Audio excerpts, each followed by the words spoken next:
Welcome to Aquarian Diary, where we discuss issues around the emerging age of Aquarius. I'm your host, John Irving. Thank you for joining me.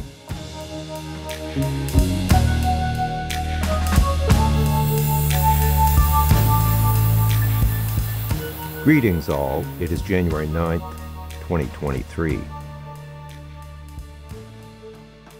It feels a bit weird coming back on here now after being away for almost 2 months. And I suppose I should provide some explanation about that. Actually, in anticipation of this, because I knew I would have an opportunity and some time to do this, I was reflecting on it for a few days. In August, I recorded an episode titled "It's Over." And it really became clear to me at that time that we had passed some kind of sort of critical mass in terms of what was happening in the world. That, yeah, there was going to be a lot more crazy, and we've certainly seen that, but that we had passed some level of peak crazy, or that things were going to start to get better, or that we had made it through by the skin of our teeth some perilous point in time in history. And that awareness made me realize that I don't have to worry as much as I had been about how things were going to play out. It's like somehow that was a testing point or phase that we had gone through, and that things were going to be okay. The tide had turned. And one of my primary concerns, and I'm not 100% sure where this comes from, it may just be that I have had past lives as indigenous people, very closely connected to the earth. One of my primary concerns is about nature, which seems to be very absent from the lives of a lot of people.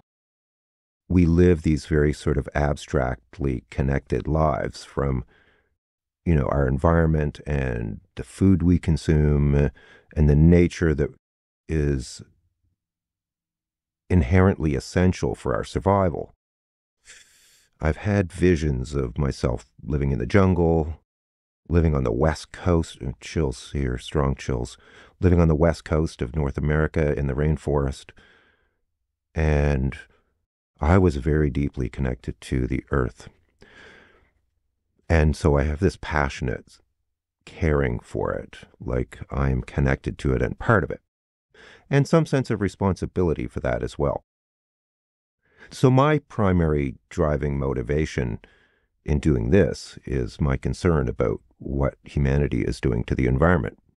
If people like the former guy in the United States, 45, simply existed, I really wouldn't actually care that much. But people like him and Bolsonaro and others are playing critical roles in what happens with our biosphere. And that has direct run-on effect to trillions of organisms and future generations of humanity and the fate of humanity. And that's why I care about what they do or don't do. Like I said, if they simply existed, I just wouldn't actually give a crap. Anyway, after August, when it came to me very intuitively, powerfully, or psychically that we had passed that turning point, my energy and focus kind of shifted. And for the past couple months, I have been really grounded in dealing with very practical and pragmatic things, finishing up a project I've been working on for quite some time. And I've just been working really hard at that. I also took some time to upgrade some of my computing stuff, took advantage of some of the sales around Black Friday and Christmas, and I had to work extra hard to be able to acquire some of those things. And so, but mainly, like I said, it goes back to my observation in August that we had made it through somehow, and that the tide would turn and that things would start moving in our direction. And now we're coming up to the first ingress of Pluto into Aquarius in March, which is not very far away, 2 months really. That's a huge shift, and I did a whole long episode and more about that. And that's going to really move things very rapidly forward in more progressive and egalitarian ways. And there will be a greater consciousness around us collectively as a species and our place in the world. And hopefully we will also see a lot of technological advancements that will help us move in that direction, get off fossil fuels and things like that. You know, the environmental situation has not gotten better. It's actually continued to get worse. But I do believe that humanity is on the cusp of really taking the bull by the horns with respect to those kinds of issues, and we'll see what kind of progress we can make in the coming years and decades. There's going to be consequences, but when Pluto moves out of Capricorn and into Aquarius, things should accelerate very dramatically in terms of consciousness and awareness about environmental, humanitarian, and social rights type issues. So a lot of the stuff that we're seeing going on the right side of the spectrum, and yesterday there was an attempted coup in Brazil by right-wing radicals and extremists, which remarkably mirrored what happened on January 6th, 2 years ago in the United States. Stunningly reminiscent. In fact, it parallels it so closely that one immediately thinks, well, these events have to be linked somehow. So one of the other major things that has occurred for me personally, one of the major observations or enlightenments, if you want to call it that, which I spent a lot of time contemplating in the past couple months, was that it became clear to me that all of this drama and craziness that we are experiencing here on Earth is intentional. Now, when I was in my early 20s, I had a very clear experience of seeing the world as a stage and people being actors, and most people having no awareness that they're actors. And I believe that that is what differentiates an enlightened person from one who isn't, is that the people lack the awareness that didn't come with them when they incarnated about why they came here and what they came here to do. I saw that very clearly and dramatically. I believe I was around 23. But of course, I resisted that, and I've gotten sucked back into reality many times over the years, in many ways, continuing to, in various ways, believe that this reality that we're experiencing is real, and that it's not just a staged drama for our experience. So that awareness comes and goes, is what I'm saying. But again, it came back to me, this awareness that all of this, again, all of this insanity and craziness is intentional, and it's intended so that people can have these experiences, good, bad, whatever, that will enrich their consciousness. For the most part, if people knew that what they were experiencing was an illusion, it would have less value or meaning to them. And so most people just play out their whole lives playing these roles without realizing that they are actually playing these roles, and that the whole thing is orchestrated. The relationships, the karma, the families, all of that stuff is known before they incarnate, but that they forget that they know this when they incarnate. So they lack that awareness, which makes the experience more real to them. At a certain point in our evolution, we have the ability to recall that awareness. Because I've stressed a lot about what's happening in the world, as I'm sure many of you have as well. You know, like, as I explained earlier, I have this deep connection with Gaia and Earth and nature, And I care about nature. I love nature. I really do. And so it matters to me, right? It matters to me. Even if it's on some level an illusion and it's all fabricated, it connects to my heart. And so I kind of sat around for the past couple months going like, yeah, the whole thing's just staged. And therefore, if that's true, then what difference does it make? Why should I let what's happening in the outer world disturb me or affect me? Because I'm just being a pawn in that case, right? So I really struggled with these sort of competing paradigms of belief. And I went into kind of a state of reflection and inward concentration and continued to go about my daily life as I need to survive. As Spirit says, we all have to chop wood and carry water. But it really made me pull back. Now, I think also, like I said, it culminated with reaching that turning point, which I believe occurred back in August, which took the pressure off. Because I was actually literally afraid that we were going to go into some kind of dark, very dark, fascistic, dystopian reality, which could potentially be extremely dangerous for humanity and the planet. But it became apparent that that was not likely to happen. So I still haven't reconciled how this paradox applies and what I should or shouldn't say, or should or shouldn't do. I mean, the only way out really is to step outside of the illusion, the Maya, and to be on that level. You know, we still have to eat, we still have to pay our bills, and we still have to fulfill our obligations and duties. But I have been told many, many, many times by Spirit and by a very important spiritual teacher to me over and over and over, when I asked what I should do, and he always just said, just be. And I was like, well, I have to do something.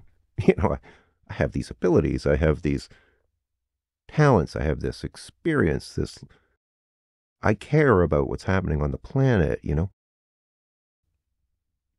And when you reflect on, well, what does it mean to just be? Does that mean to do nothing? Does that mean to not care? Does that mean to just try not to be something? I don't believe I am trying to be anything. If anything, I'm trying to be myself as much as I can. And I recognize the patterns that are going on in the world. I recognize the egoic power plays. Like, I still feel very strongly that there's something wrong with humanity, because if we were properly oriented, we would never find ourselves in situations where we were being ruled by clowns and losers and idiots. Like, how is that even possible? As I've asked many times before. So there's something about humanity and the human paradigm that draws us to these morons.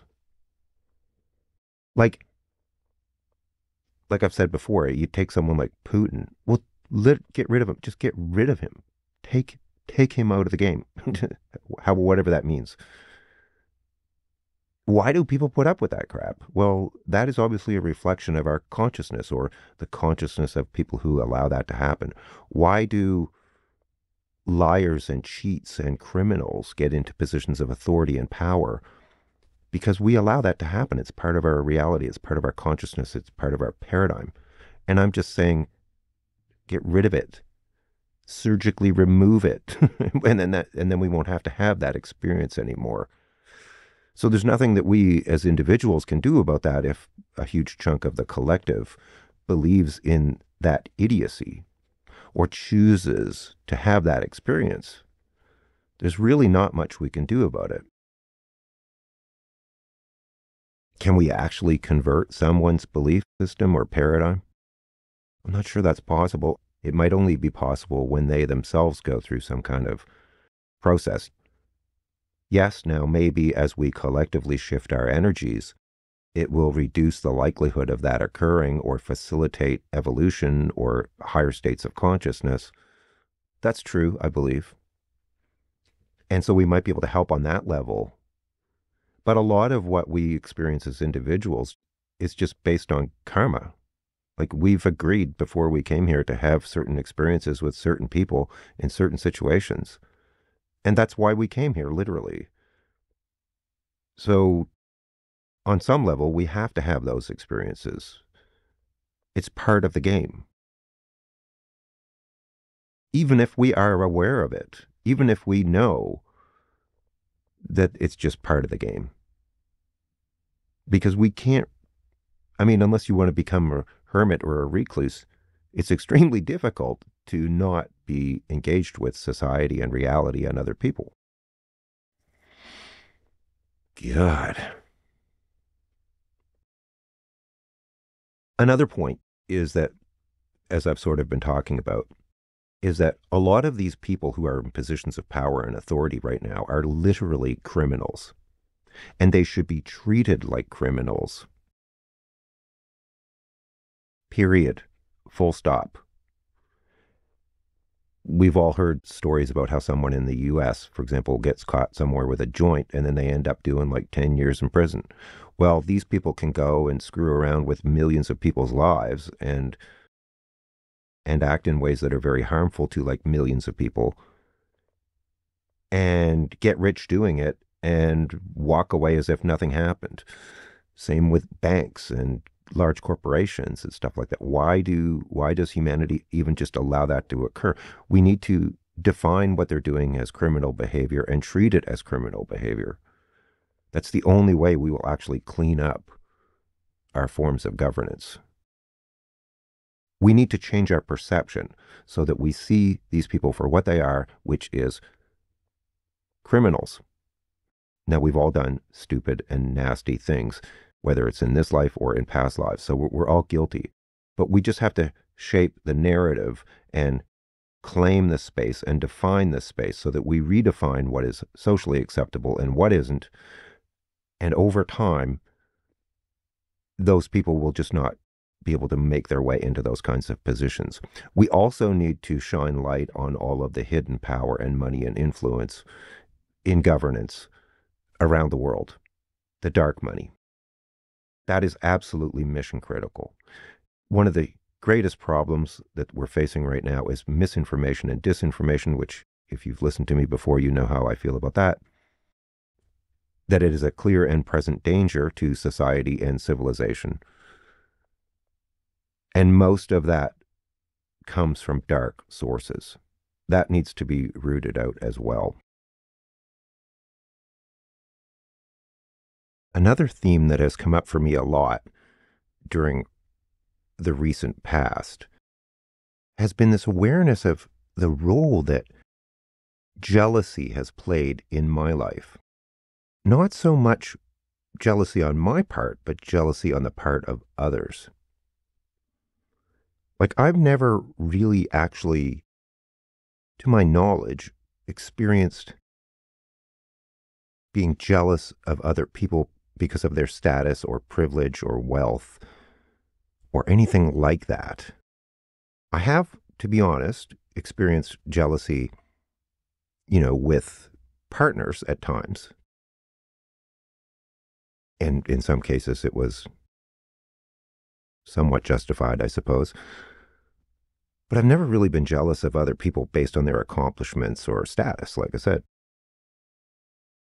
But I had so many sort of visions or flashbacks of times in my life where people have acted very detrimentally towards me because they were jealous of me for some reason. Very strange. I'm not sure, to be honest with you, why that has come up so much, but I believe that jealousy is a very powerful emotion. And when we project it at other people, it's weaponized and it can actually cause great harm to other people psychically. It's a very strange thing, and I'm not even 100% sure how to talk about this, but like I said, I just had all kinds of flashes of awareness of these situations that I wasn't really aware of before for some reason because I'm kind of oblivious to it. Because it's not really part of my paradigm or reality. And that was striking. So I don't know if other people have had those kinds of glimpses, but I think that jealousy is a very powerful force in our world, and people energetically project harm at other people when they are jealous of them or even act in ways that are physically harmful towards other people based on jealousy. Very strange thing that I went through there. It's a it's a very dark energy, and I don't quite understand it, to be honest with you. Now, that's not to suggest that I believe I have qualities or characteristics that warrant jealousy on the part of other people towards me at all. Like, I don't understand it for the most part. But man, I just have this keen awareness now so that if somebody's acting towards me in a particular way, I can feel right into it and I can sense where it's coming from. Yeah, it's a very prevalent emotion, and I think it motivates a lot of what we're experiencing in the world on the dark side. So, slight tangent there, but that definitely was something that I have been experiencing lately. Like, people will undermine other people in very subtle and almost passive aggressive ways because they are jealous of them or their potential or whatever it is. One other thing I've noticed recently is that there was a seeming backlash against wokeism from people that you would ordinarily associate with progressivism or liberalism. And I find that very peculiar. As I commented on my community tab yesterday, I believe it was, I'm not sure if they're doing it just as clickbait, to get views or to be provocatively contrarian, which is really immature, in my opinion. It's right up there with passive aggressiveness. Maybe some of these people are getting paid. But I think that's dangerous because if we look at what's been happening on the right side of the political spectrum, a lot of what they're promoting is dangerous and dark. As I've said, we have to redefine what is socially acceptable. That's what we've been doing for the last century. It used to be the norm that women stayed at home. It used to be the norm that in places there was racial segregation. This is appalling behavior. And the only reason that things like that have changed, all these forms of discrimination, is because of social pressure. And we can't stop doing that. People can believe whatever they want to believe, but if they act in ways that are harmful or detrimental to other people, they have to be called out for it and held accountable, period. We can't take our foot off the gas now. We're almost at this point now where things are going to start shifting very quickly in a positive direction. And when people on the left start coming out and criticizing, holding people socially accountable for their abhorrent views, or erroneous views or misinformation or disinformation or whatever, it plays right into the hands of these dark forces who want to go back to some period in time where discrimination was a part of reality and it was acceptable. A lot of these people complaining about excessive wokeism as if it's a major problem or it's destroying society. Well, even now, or if you go back a little bit in time and you were a racial minority, say you were a black person in the southern US, I mean, for crying out loud, put it in perspective. People like literally were tortured and died and had families torn apart and their children taken away from them. And people are bitching about wokeism as if it's a disaster. It's completely out of proportion, and it's like a red herring, basically. It's a scam. So shame on them. And these people should be set aside, deeply discounted, ignored, or held accountable for promoting such blatant nonsense and ignorance. Now, I'm not saying that there hasn't been excessive cases of wokeism. There has. But let's keep it in perspective. We can't stop holding people accountable for, like I said, abhorrent and harmful or hateful views and expressions about others. You know, things like racism or sexual discrimination or ethnic discrimination, whatever the case is. Anyway, I didn't want this to be too long. I'll leave it there. Now that I've given a little bit of an update, the next time I record, I can focus more on a specific subject. Also, I am way behind on answering people's comments. There are tons of comments I need to respond to, but I will be doing that over the next week or so. So my apologies for the delay there. I hope everyone had a great holiday season and wish you all the best in 2023, which is going to be, wow, strong energy here, which is going to be a very powerful and potent year in terms of changes in a positive way. Finally. Take care, and we'll talk to you again soon.